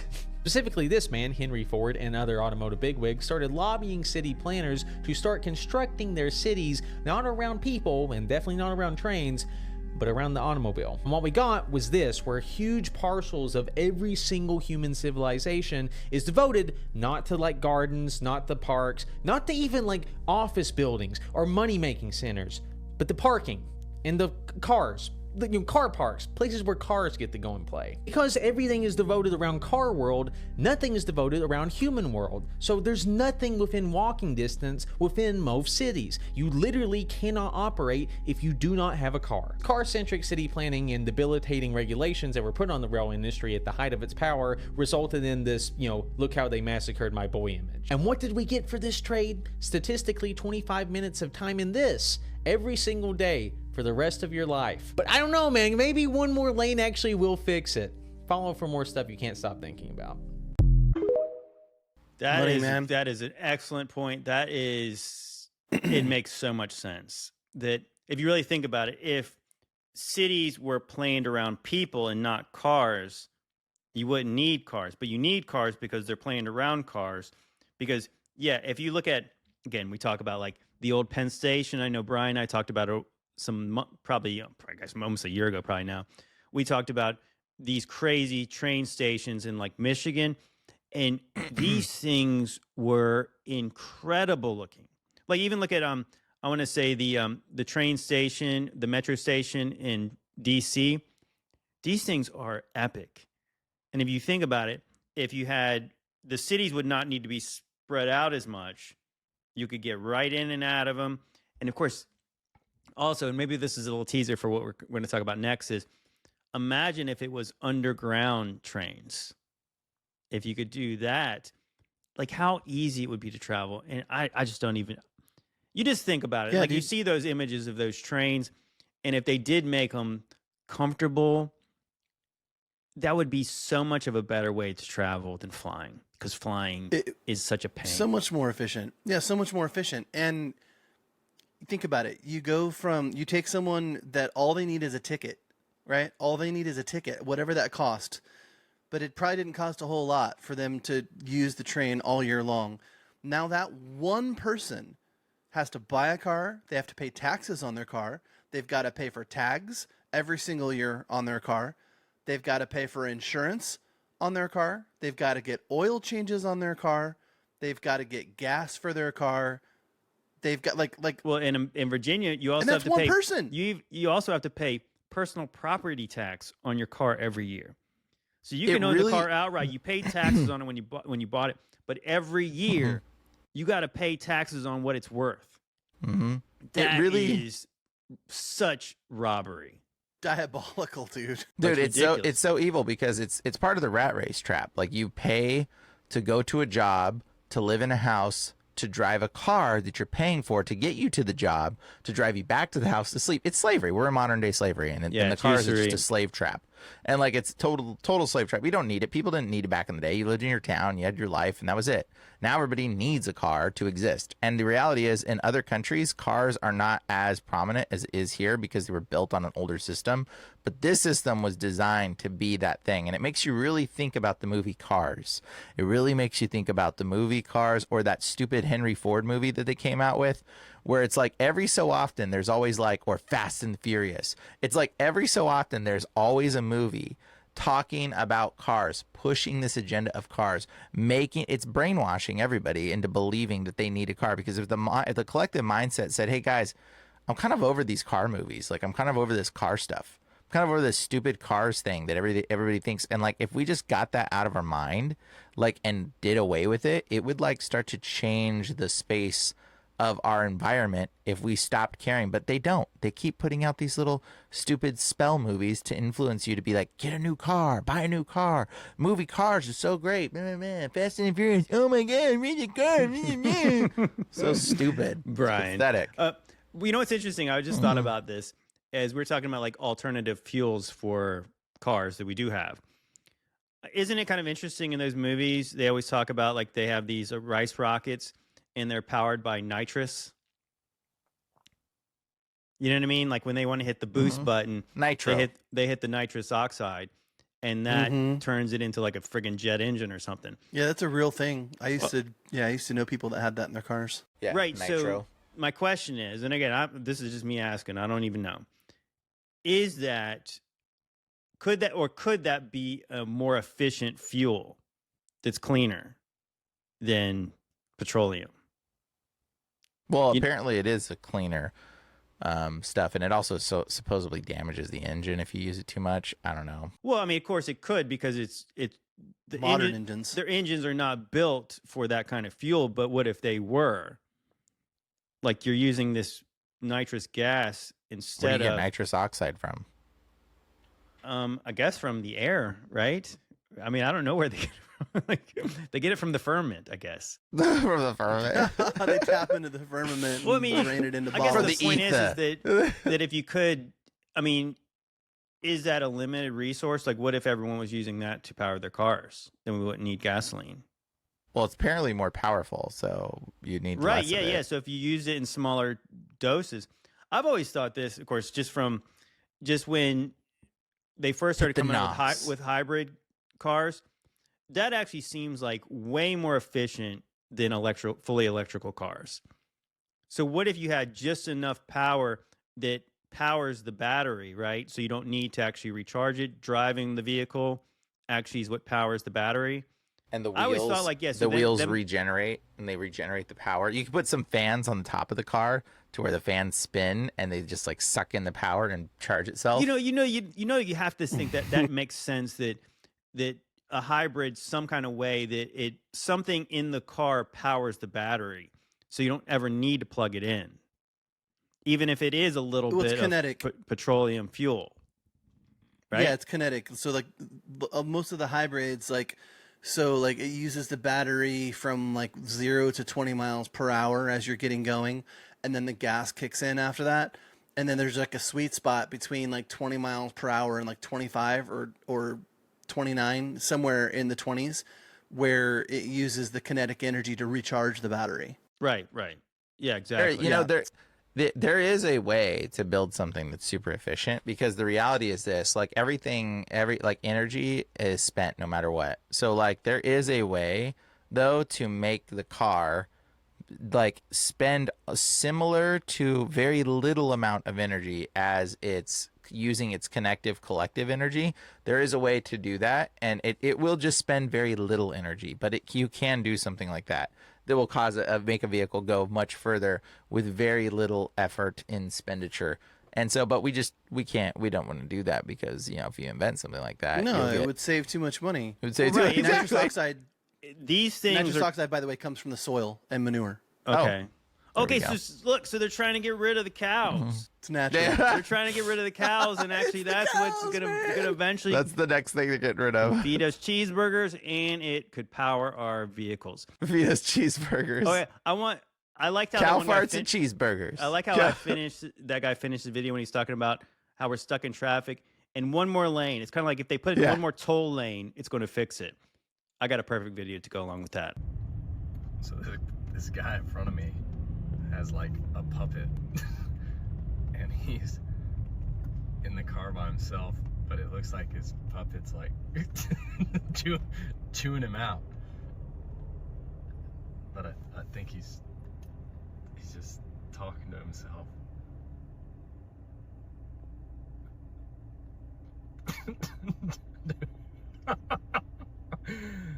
Dude, I'm dying. This guy is chewing himself out with a puppet. We need more of that kind of stuff in this world right now. Of course, you know, it didn't seem like he was in the HOV lane, which that would kind of been the goal. You know, you often heard about these people putting these like sex dolls in their passenger seat in order to ride in the HOV lanes. I guess nobody ever really considered mannequins or dummies. Yeah, just to had just a puppet. He could pantomime in the seat by himself. Like, no, this. Have the puppet talk to the officer when you get pulled over. Bro, I did that once. Brian, no, dude. Bro, Brian. for reals, I had. Okay, I'm gonna admit. Before I was doing you this, just say bros. I had to, bro. No, listen. I had a police puppet in my car. This. Bro, this is so funny. No, I'll tell you, it's hilarious. So I had a police puppet in my car that I would like randomly puppet people when I would pull up next to them, and I'd pull the puppet out and be like, I'm going to pull you over. And like, I think I still have it actually somewhere. And, like, I had this police puppet and I kept it in my car, and I got pulled over by a cop once, and he was like, license and registration. And I was like, and I pulled the puppet. I was like, your license and registration. And he laughed so hard, he just let me go. He was just like, I'm surprised he didn't tase you, Brian, for doing that. It was so funny. I wasn't impersonating a police officer. It was him. Yeah, exactly. It was pretty hilarious. So yeah, no, I think puppets in cars are pretty comical in a lot of ways. Brian, that was an idol. That was old me. You were using that demons to speak through it. I know, that was before I became a Christian. Okay, I think I got one last train video. No, actually strike that. I've got two train videos. This is a short one though. 今見えた。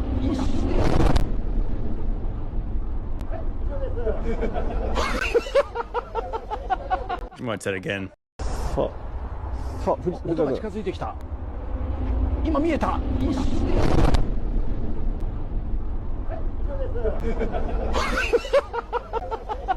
How classic is that? He had his phone set up to record, and it probably didn't even capture it because the frames. That's crazy. So that thing was going, I think they said 300 miles an hour. So, I mean, of course, on the biggest, I guess, commercial airliners, I think they go like 500, like 600 miles an hour. Some of them, I think, even go 700. But still, if you imagine if this train was comfortable, which, I mean, that's the thing the price you really pay when you fly is that they are packing so many more seats in here. Just imagine. I mean, 300 miles an hour is fast enough. If we were going someplace I wanted to go and you didn't have to do all these connections. I mean, of course, what you might have to do is you might have to stop at different stops. And maybe I think that's the reason that maybe trains can be not quite as efficient. Because like you could take a train from where I live to New York, but it takes way longer because it stops. But still, I always think about it like this. We've talked about before about like the old world airships, and imagine if this thing was set up to be like that could be like a floating cruise line ship. So part of the trip is actually the traveling part between places does not suck. So imagine if you could do the same thing with the train, which seems like you could have where they have like a dinner car and a bar car, and you could have like all kinds of things that you could do where it would not be such misery where you're trapped. Like, I'm not even a big guy, but I feel like Shaq when I'm sitting on like Breeze Airlines or Spirit, like how cramped it is. Dude, I hate being like, whether I've ever been fat or skinny, man, just being 6'3" and broad shouldered on an airplane has been miserable my whole life. Yeah. But to your point on trains, I mean, Mission Impossible and James Bond show us that there is a very comfortable train life, right? Because isn't there always like some kind of boss battle on the trains, and they're always in like the sleeping cars, right, or the dinner cars, or like the bar cars, Yeah, or that's whatever. what I'm saying. Well, I mean, I think that's what that one video was showing us, that still around Europe, you don't necessarily need a car. You can take a train to all kinds of places. I mean, you looked at how interconnected the train lines were in Europe. And that is really sad when you see America that looked like it had tons of rail lines. Again, supposedly they're overbuilt now. But it's interesting when you see like the old world stuff and you see them like digging up train tracks. What if it wasn't them all just destroying the old rail lines? What if it was because they were destroyed and the maps we're seeing from those old pictures were not mudded over? They might have been older than they tell us they were. What if the Romans had trains? Just kidding. I mean, I don't. It wouldn't be shocking, honestly. No, it wouldn't put it past. I mean, again, you think about it, like they had all kinds of hydroelectric things, like hydropowered things in Rome, like the aqueducts. I want to say, yeah, there was a very early thing where they had some kind of mill. I mean, this is only the history we're told, but they had some kind of like a hydro-powered mill that was like, it just ran on like this river and it never stopped. So what the Romans could do, and again, this might be a whole nother episode where maybe one day I'll have to just dig up like all the old Roman tech, because there's really interesting videos about that. Yeah, they had, I want to say they said in the times of Nero that he had a tower that rotated, and it was rotating on ball bearings. How did it rotate? I mean, so they had working machines back in the 1st century, we're told. And I've often mentioned that they said they had a thing where they could destroy mountains when they were mining them based on water pressure.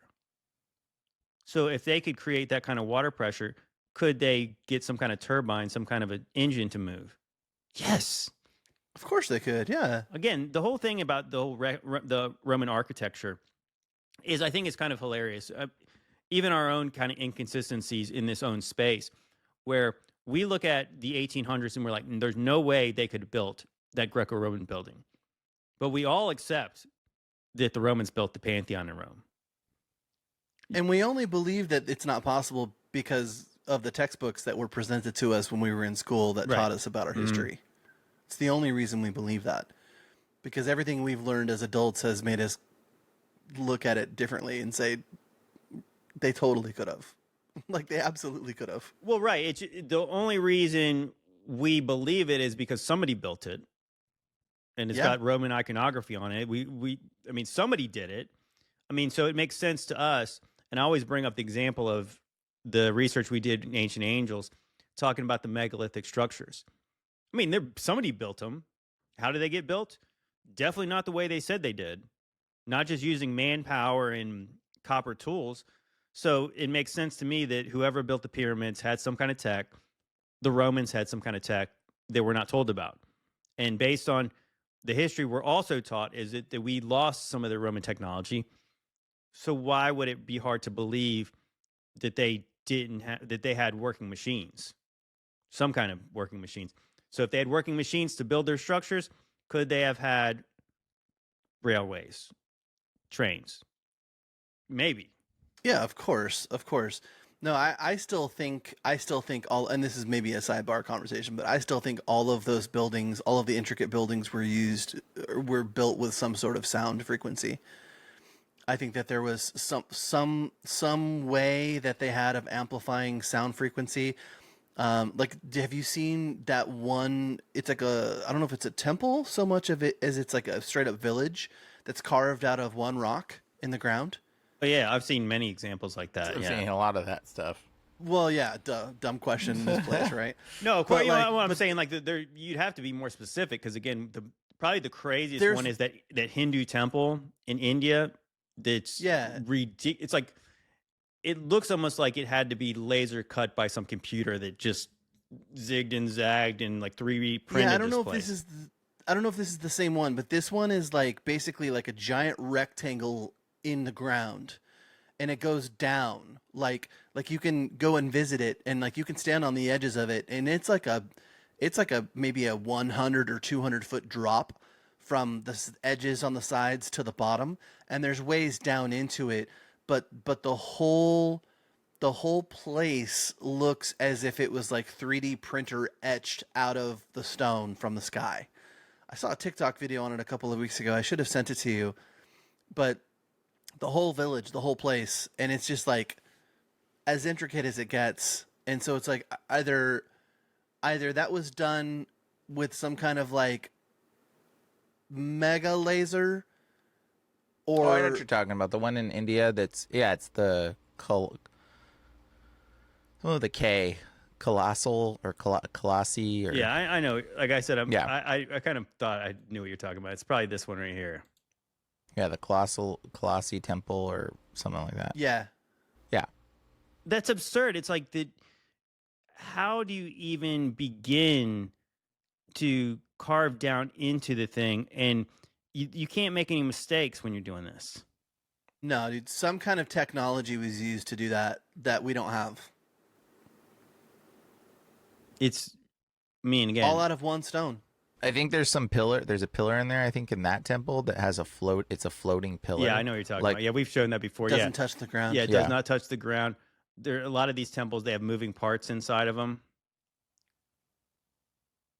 They're so intricate that you can't even believe. Whatever was used to make that was the same technology that was used to make all of the other elaborate structures we see across the world. Yeah, it makes sense to me. Yeah, that to me, there's no way that was carved using just hand tools. And so, and if you notice, it's all symmetrical. Yeah, it's like sound created into architecture. It has to be sound because they look like cymatic patterns. Well, I mean, it doesn't as a whole, but like, and that one's a little different. But yeah, it looks like that's the roof. I don't know. Some of them don't look okay. So some of them look like cymatic patterns, and they're perfectly symmetrical in every single way. Like the same thing that's at the front is in the back. The same thing that's on the left is on the right. And those are very similar to cymatic patterns. My camera, dude, is driving me freaking crazy. But there are other ones that look like they were like 3D printed because they're not necessarily symmetrical. And so that makes me question. It's like, okay, well, because sound frequency, whether it's a good frequency or bad frequency, is always symmetrical. And look, this is on the inside. This is on the inside of it too. It's so insane, dude. It's not something we can wrap our minds around.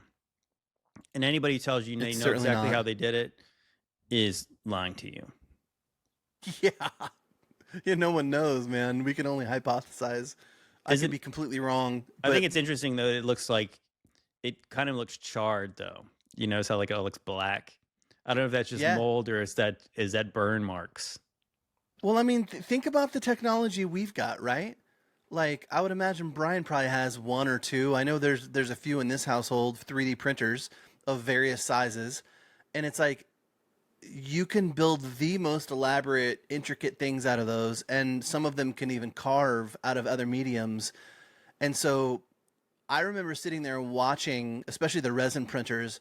I remember sitting there and watching one time one of these things be printed and thinking to myself, like, dude, a massive one of these?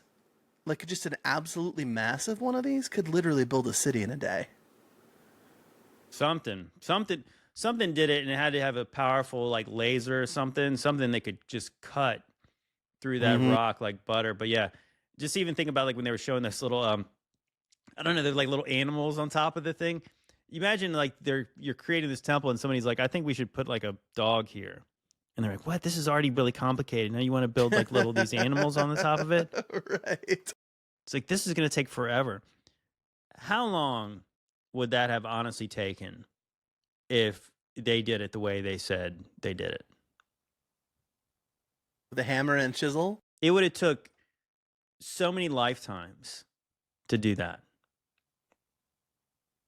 Yeah, they'd still be over there etching it out. They still wouldn't be done. I think one of the things they say too is they can't find where they put the rock at. You know what I mean? Like obviously they're removing all of that rock. Where did that go? Thousands, tens of thousands of tons. Gosh, it's like of rock. They just carved a whole mountain into a city. Okay, I got one more train video, and then we're going to switch gears to underground stuff.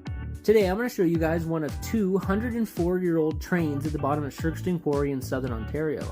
This quarry was used to excavate limestone back in 1917, and at the start of World War I, there was a shortage of workers, causing the quarry to shut down. The quarry flooded due to a freshwater spring, submerging almost 3 miles of train tracks, 2 locomotive train engines, over 20 train cars, as well as the pump house. Most of these can still be seen today with a max depth of only 45 feet or 13.5 meters. Pretty weird, huh? 3 miles of train tracks and 204-year-old trains at the bottom of, I think they called it, it was called Shirkston Quarry in Lake Ontario, Canada. And a natural spring just broke out, and they didn't push the train out, or they're just like, oh, we'll just leave it. Just leave the train. Let it sink to the bottom. Let the spring keep flowing. Right, and so it was funny when I was asking ChatGPT how it happened. It was saying that there was like no natural disaster or anything like that. Supposedly they were pumping the water out before, and they just stopped pumping it out, and they just let everything just go to seed under there. Why would they build the train track in an area where they had to pump water out in the first place? I guess probably what the story would be is that this was some kind of a limestone quarry, and maybe the trains were used to transport the limestone out. But maybe, I don't know, maybe take the train out of the quarry before it sinks 45 feet under the water. Yeah, like, why would they leave the train under the water?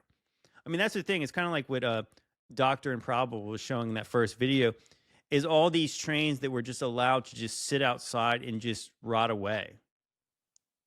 Like, who does that? Like, all of a sudden, they just decided there was no more use for them. So they just let them all go to pot, like, out of nowhere. All at once, all at the same time, all across the same regions. It's pretty wild.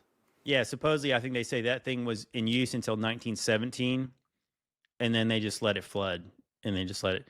You know, weren't they supposedly having some kind of alloy shortage? They were getting things to melt it down to make ammunition. For war, right? So why wouldn't they have melted those things down?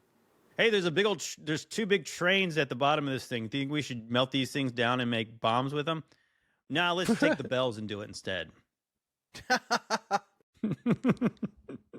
Right, you got all those old trains. Like, why wouldn't they have not used them? Like, how much are they worth in scrap at the very least? It's pretty interesting.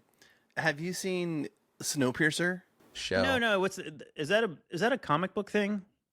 Okay, so there's a movie Snowpiercer with the dude that played the original Captain America, and I just want to be clear, I don't recommend people watch it because it is very brutal.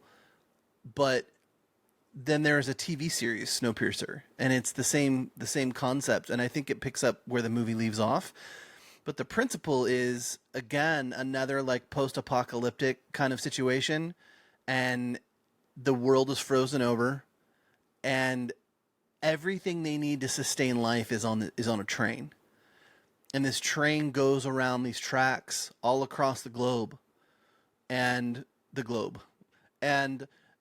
basically, like, and basically... Excuse me?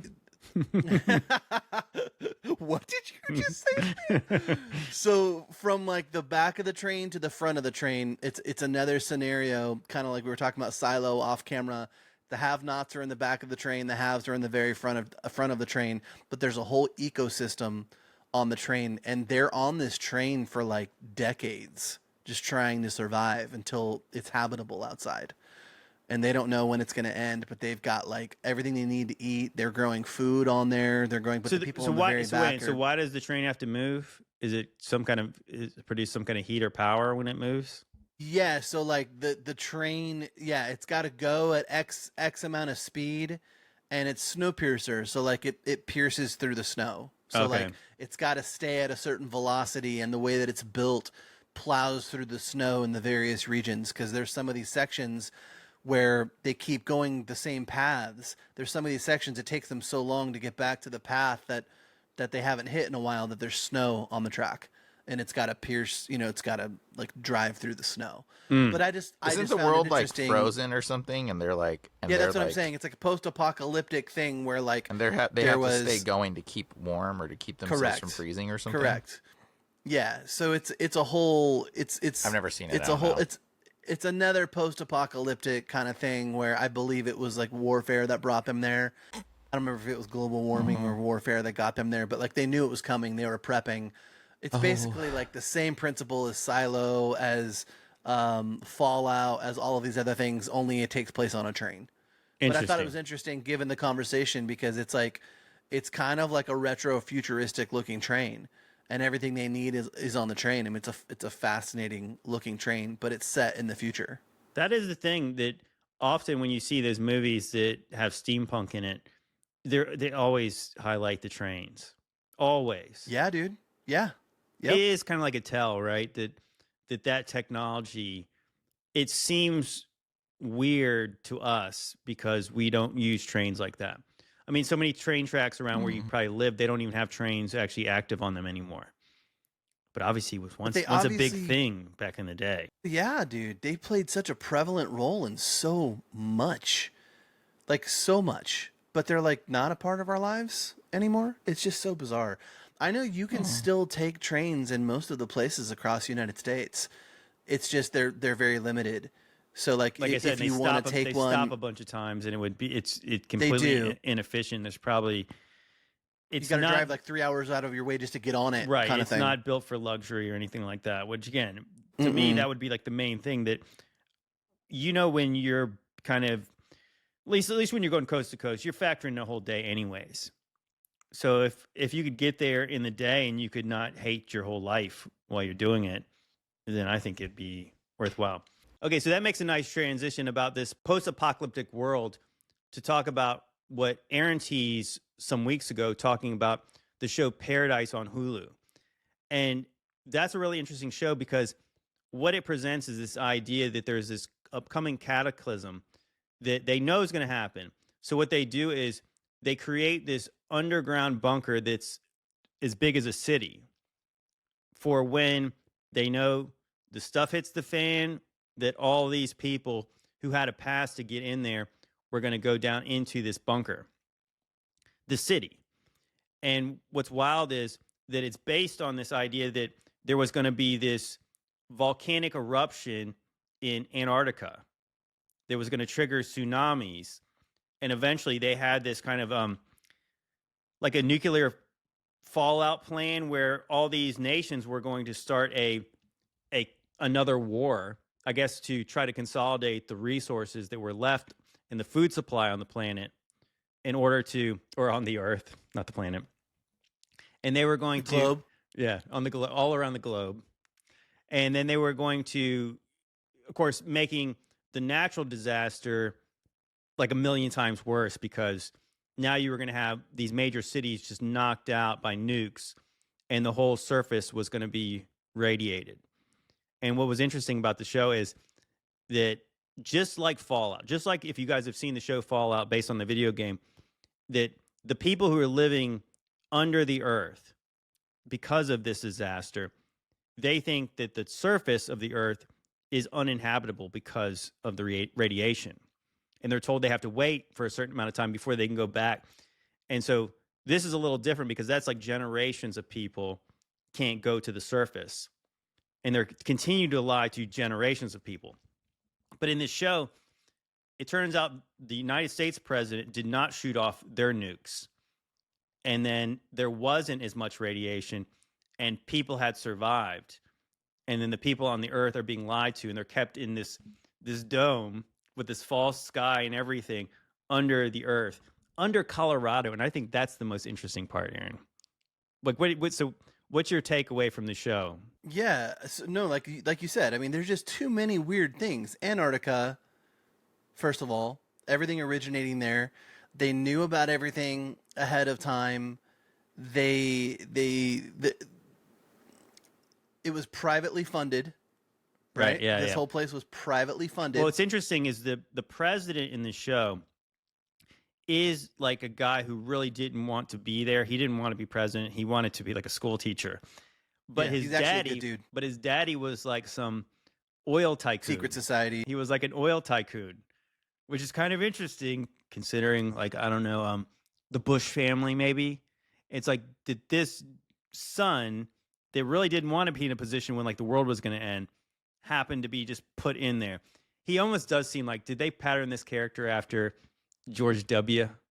Except they make him more likable. Maybe he's not as dumb. Maybe, yeah, he's the son of wealth.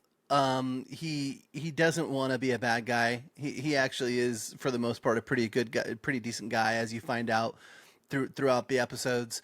But yeah, no, so many things to take away from it. I mean, from the way they're building it, and people get sick building it, and they just let them die. Yeah. Like they don't take care of those people. They don't care because they know what's coming. And then all of it's like only like the top people. It's like less than 1%. It's like only the top people get to even come into this place and live there. But yeah, they've got everybody convinced it's a fake sky, a fake everything.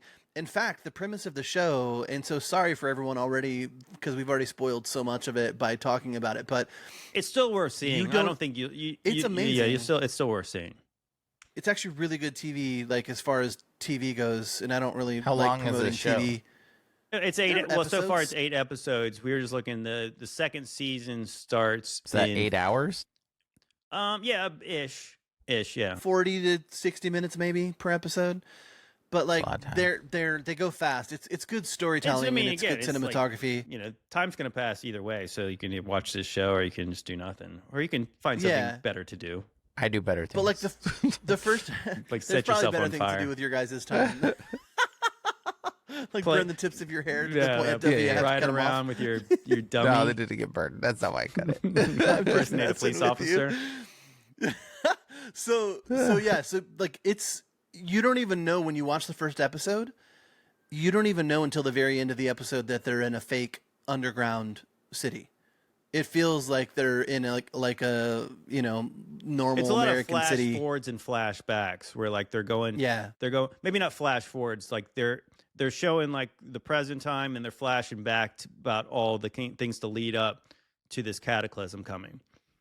But yeah, I'm not trying to give an endorsement for any TV show whatsoever, but it is fascinating, and there is a lot of things, from the dome part of it, the fake sky, the main thing is them. It's like the internal infrastructure of their government and the way that it works. Like only the government has guns. No one's allowed to have guns inside of there. Only the government has them. And the hierarchy, the main person in charge, it was all private. It was like it's like a technocrat. Exactly. Right? It's like this person who made their money in the tech industry. And of course, even his dad, again, he's like kind of what he would be presented as is like kind of the old money. Mm-hmm. He'd be like your Rockefellers. He'd be kind of coming from like your JP Morgans. He's like this old money. And then you have, who's running the show, who was still installed by him, was this character, this woman called Sinatra, who was, a technocrat. She was some kind of a tech billionaire. The dad used his son and had him put into office, even though he didn't want to become a president. The dad was just playing chess along with the technocrat woman, Sinatra. and they were kind of running things even outside of right, and they were place both before above the president.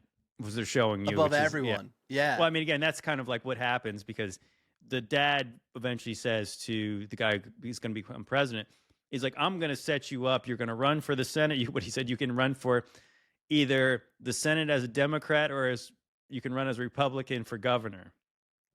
It's just so funny just to see that because it's like, yeah, that is how elected officials are selected, not elected. He's saying like, I'm going to put you in this position. And then when you get to this certain office, then I'm going to promote you to something else in order to facilitate all the, it's like the oligarchy, whatever they're showing you. So that's the one thing that's fascinating about it, right? Like, is that for anyone that's been like looking for truth over the last 4 or 5 years, there's so much jam packed into this that they talk about. Even like you said, with just little subtle comments like he makes, like you can either be a Democrat or like he doesn't care if he's a Democrat or a Republican. He's going to get him in office to eventually make him a president. Yeah, you're going to run in Kentucky and you can either be a governor, Republican, or you can be a senator, a Democrat. Exactly. But no, so yeah, the whole premise at the end is because before this all takes place, they basically tell everybody that they're all about to be bombed. And all of these countries are afraid that they're going to nuke each other.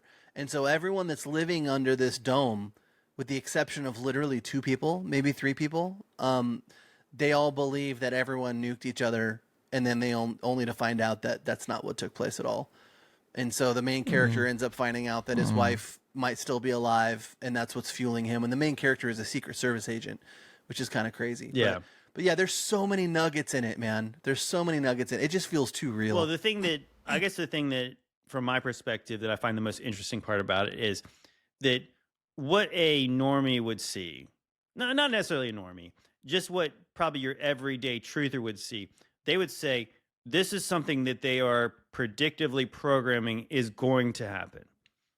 But now I kind of wonder, doing this kind of research, what if they already done it? What if this has already happened? Like, what if this is kind of a showing, like in a more modern setting, like something that's already happened? There has been this cataclysm. Some people wrote it out, and they've been lying to them, just like in Fallout. Because Fallout's kind of an interesting one because it's kind of set in like the 1950s like style, and so it's something again that's already happened. So in the timeline that they're in, I think they might be 200 years past like whenever this cataclysm happened. And that's why I said it's generations have been lied to. Now, what's interesting to me too is also the setting. The setting is where this secret city is under mountains in Colorado. And kind of almost like the idea of like, what was this event that triggered the necessity for the underground city?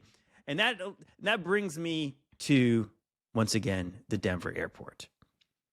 I got a couple of videos from this, and I just think it's interesting because we hinted at this before because we were talking about the murals and how bizarre they are.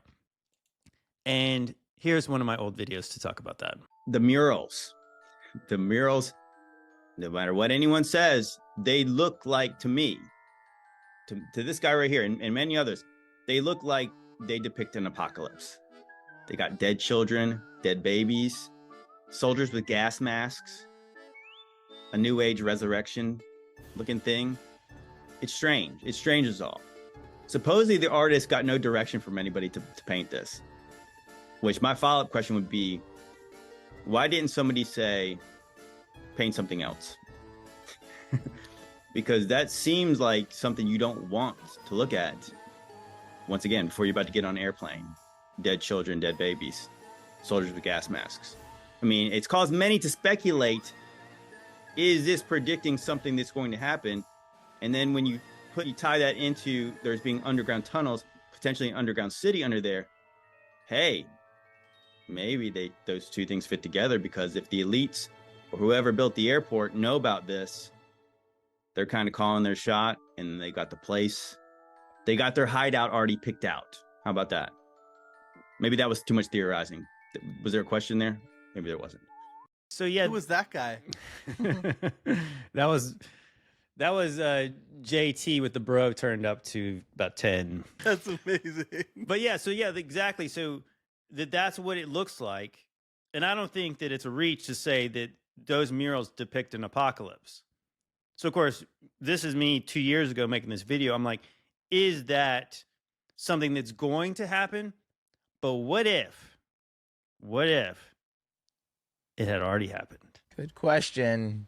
May have already happened. I mean, like, I think that's kind of what they're alluding to with all this stuff. And we're in a giant dome. It's just a much bigger dome. The whole world's maybe in the dome. maybe we are the people who eventually did resurface. We're remnants of the people who did resurface to repopulate this place. But what they're kind of showing you in this is in two different stories. And actually, this is not just two different stories, because you actually mentioned another one called Silo, that there's lots of these stories where people are lying to the people that are kept into this contained environment. Oh, no, you can't leave here. Oh, it's nothing but death. If you leave here, you're going to die. And it turns out that's a lie. We just need to go beyond the ice wall. That's it, JT. Well, what I'm saying in this scenario, potentially, we're obviously already living on the surface of the earth. I'm not saying. Are we? Are we? I'll leave a small percent chance that yes, we are living under one of these potential Truman Show apparatus. Very small chance. I'm telling you that there could be a chance. But what I'm saying is it's more likely to me that this is a micro version of something that actually has already happened. And we're living after that. So they're telling a story, kind of the story of like how humanity came back to populate the earth. What's crazy is that at the end of Snowpiercer, the same thing happens. They end up like going outside and seeing that they can actually survive there. It's still like harsh conditions, but it's not like what they thought it was. Right. I guess that's kind of what they present. And spoilers for season 2 of Paradise, it does look like the surface of the earth is still a mess. I guess the truth is they don't know how devastated the place is. All they know is they're survivors. So it must not have been so bad because people are still alive that lived through the cataclysm. So, and I got one last video, and of course this will tie into the fact that this idea is not necessarily as fantastical as you may believe because there are underground cities. I got to ask about the underground stuff again. So they say there's miles of underground tunnels. This is not speculating. They say they don't go that far, but they go miles. I mean, so the airport, I think they say is like 54 square miles, 33,000 square acres. So obviously just to go around the airport, it's miles. So my question is, if there's not an underground city under the Denver airport, is it because there's actually an underground city 95 miles to the south of the Denver airport? I'm talking about the Cheyenne Mountain Complex. A giant military facility tucked into a mountain. The top secret Cheyenne Mountain Complex in Colorado Springs can withstand a nuclear attack. It's like a mini underground city, an engineering marvel. And tonight, my co-anchor Eric Connor takes you on a tour of one of the safest spots in the world. On the outside, it looks like your typical mountain, but inside is one of the most advanced military installations ever. We were designed for a nuclear blast. Stephen Rose is the deputy director for the Cheyenne Mountain Complex, which houses 13 Department of Defense agencies. He's bringing us inside the tunnels. These two doors, weighing 23 tons each, lead to 15 multi-story buildings. They're made of Navy-grade steel. And but you wouldn't tell it, that we try to normalize the feel of the mountain as you work here. At any given time, 150 to 300 people are working inside, tracking every threat to North America. It's like a mini city underground. The 5-acre site sits under a mile of granite and was built nearly 50 years ago. The main tunnel was designed in the Soviet time frame, when Cold War, at the height of the Cold War, to allow any blast attack, to allow the blast to pass straight on through the mountains. The buildings would ride on these springs and never touch the granite They'd essentially bounce. The buildings rest on 1,500 of those giant springs, so even if an earthquake happened, the building would make it. All of the pipes are also built to withstand a blast. Water, sewage, anything going into these buildings actually has to flex with the bouncing as well. So that, because it doesn't do any good if the buildings survive, the people survive, but then you don't have the electricity of the communication lines to continue. That place sounds like it's ready for anything. So my question is, why would you not build a tunnel from the Denver airport to that? Because wouldn't it make sense to have a tunnel to get to a super secret underground secure facility? Because obviously if everything was going crazy up on the top of the earth, wouldn't it make more sense to fly into the airport, go straight underground and get to that base? Because why wouldn't they want to do that? Fly into the airport, the major airport, you go underground. Makes sense to me. So when they just say nuh-uh, I ask questions like, why not? And you get answers like, well, 95 miles is too far. As a big World War II buff, or used to be, the French in the 30s built the Maginot Line, which is like 280 miles of fortifications, underground, electric trains, a massive undertaking. And the French did this in the 30s. 1957, NORAD became a thing. They started building, I think, in the 60s.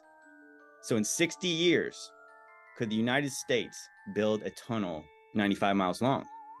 The answer is obviously yes, they could. The Gotthard Tunnel in Switzerland is 35 miles straight through rock. How many years it took them to do that? Nowhere near 60. Maybe, this could be a theory, sorry guys. Is it possible that they built the airport so far outside of Denver because they already had tunnels that went that way? A lot of people ask the question, if the tunnels went all the way to NORAD, how could they build that and no one know? Which I would say is, well, the one side is top secret. So what if they dug the majority of the way on the top secret side, and then they only had to dig kind of a little bit far on the airport side to connect with the tunnel they already dug or dug later? I think it makes sense to do that. I think where the suspicion comes in when they just outright deny it like it's a stupid idea. Like, why would we ever think that would be a thing? Well, why do you have anything underground if not for something bad is going to happen one day and you'll need it, right? So even if the murals are not predicting something that they have planned, something bad will happen one day, right? Because that's why you have the base, just in case. So, right. I mean, it kind of speaks for itself, though, right? I mean, what are the odds that they depict this show in Colorado where they've already got something that they call an underground city under there?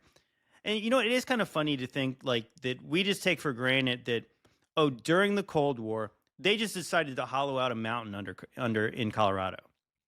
Like, that's not a huge undertaking to do that. Like, how long did that take to do that? Yeah, that show is absolutely about the Cheyenne Mountain or the Cheyenne Mountain complex. It's not even debatable.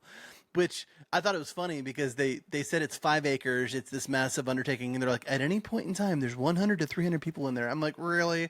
Really? There's only 100 to 300 people in there? Like, there's probably so many people in there.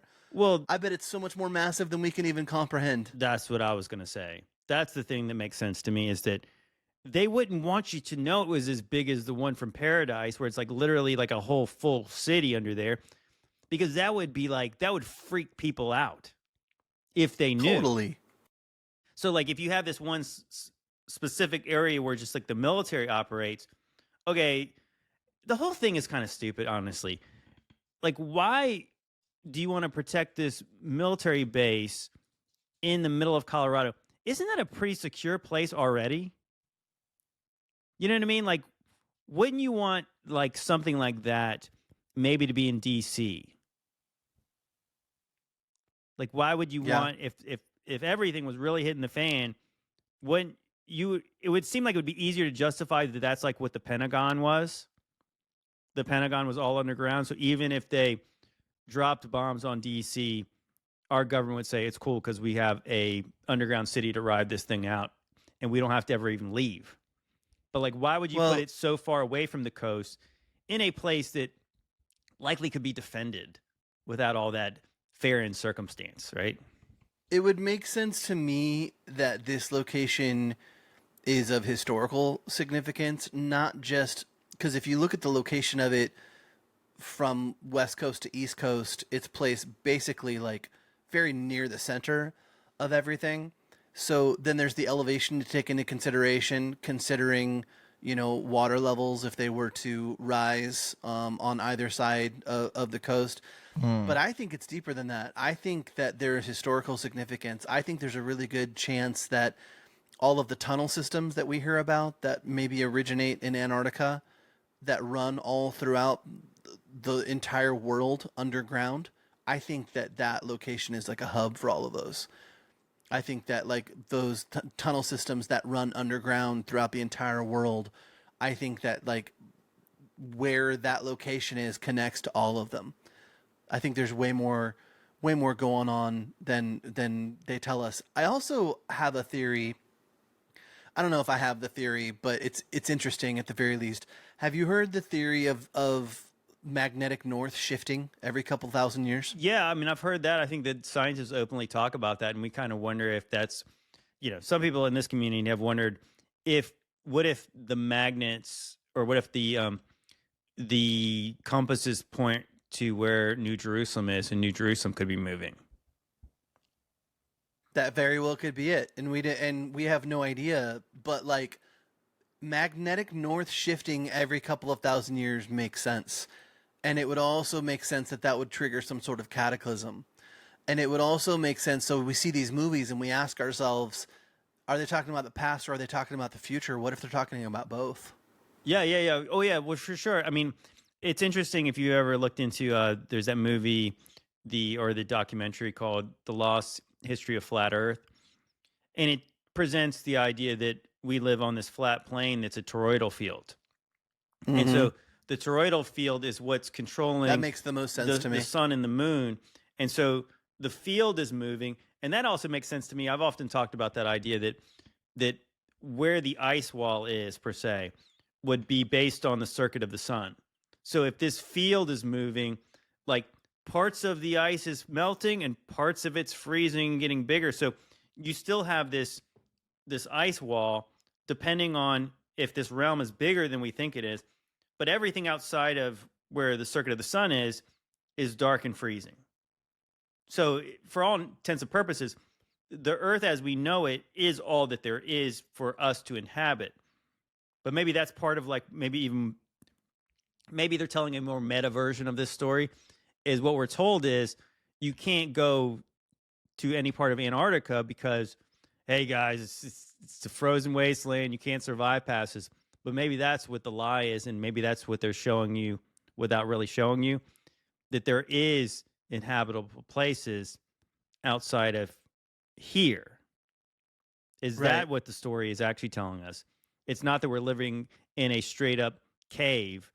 It's that this greater realm you could go past it, like the Truman Show.